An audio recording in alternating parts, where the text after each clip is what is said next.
Weather Desk Update. Petsa, ika-21, ika-22, ika-23 ng Hulyo, 2026. Oras, alas 3:55 ng hapon, ika-21 ng Hulyo, 2026. Batay sa ECMWF forecast mula windy.com. Ika-21 ng Hulyo, 2026. Alas 5 ng hapon. Luzon, bahagyang maulap hanggang maulap na may kalat-kalat na pag-ulan at kulog sa silangang bahagi. Mainit hanggang napakainit sa ibang bahagi. Visayas, maulap na may kalat-kalat na pag-ulan o pagbugso ng ulan lalo na sa silangang bahagi. Mindanao, maulap na may paminsan-minsang pag-ulan at kulog. Mainit at masikip ang pakiramdam. Karagatan, katamtaman hanggang malakas na alon sa Philippine Sea. Mahinahon hanggang katamtaman sa West Philippine Sea at karagatan palibot ng Mindanao, alas 10 ng gabi. Luzon, pag-ulan at kulog ay lalong kakalat sa hilaga at silangang bahagi, mas malamig na pakiramdam sa gabi. Visayas, tuloy-tuloy na kalat-kalat na pag-ulan, may pagbugso sa mga baybayin. Mindanao, pag-ulan ay magiging mas madalas sa gabi, lalo na sa hilagang bahagi. Karagatan, alon ay tataas ng bahagya sa silangang bahagi ng Luzon at Visayas. Hulyo 22, 2026, alas 5 ng umaga. Luzon, malakas na pag-ulan at kulog sa silangang bahagi mula Cagayan hanggang Quezon. Maulap sa ibang bahagi. Visayas, tuloy-tuloy na pag-ulan. May mga lugar na makakaranas ng malakas na pag-ulan. Mindanao, katamtaman hanggang malakas na pag-ulan sa hilaga at silangang bahagi, maulap sa ibang lugar.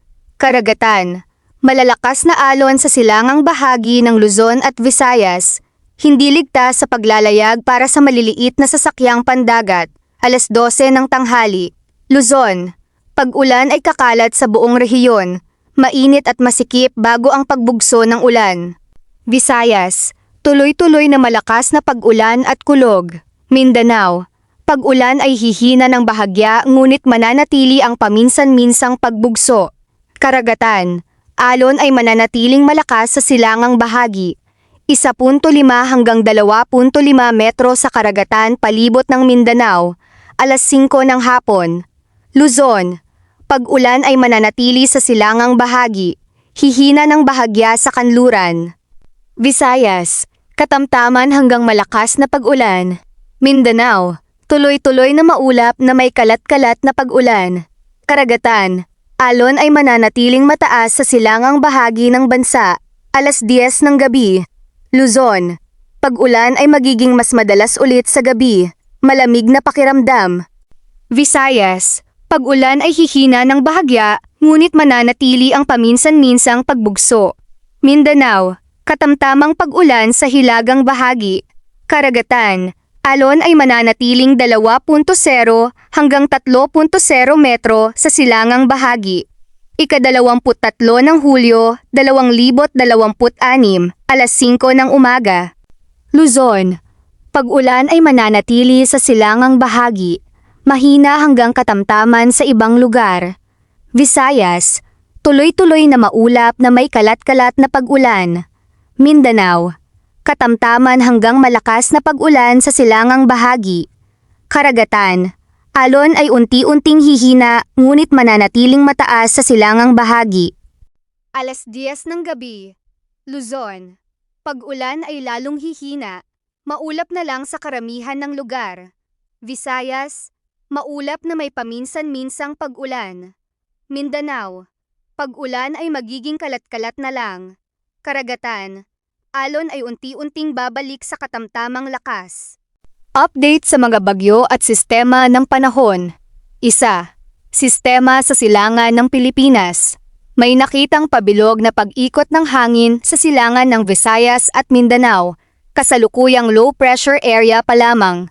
Lakas ng hangin, mas mababa sa 62 km per hour. Lokasyon, humigit kumulang 800 to 1,000 kilometers silangan ng Mindanao. Paggalaw, unti-unting papunta sa kanluran hilagang kanluran, Inaasahang lalo pang lalakas sa susunod na 24 hanggang 48 oras. Alon, hanggang 3.0 hanggang 4.0 metro sa palibot ng lugar na ito. 2. Ibang bagyo sa ibang karagatan. Ang Elida, Fausto, at Bertha ay nasa karagatang Pasipiko sa kanluran ng Amerika, hindi makakaapekto sa Pilipinas. Lakas. Elida at Fausto ay mga bagyo na may lakas na 120 to 180 kilometers per hour. Bertha ay tropical storm na may lakas na 60 to 100 kilometers per hour. Paalala para sa lahat. Maghanda ng payong at kapote kahit walang ulan sa simula. Iwasan ang pagtawid sa mga ilog at mabababang lugar na madaling bahain. Mga mangingisda, huwag lumayag sa silangang bahagi hanggat malakas ang alon. Manatiling nakasubaybay sa Koy Weather Desk para sa pinakabagong ulat.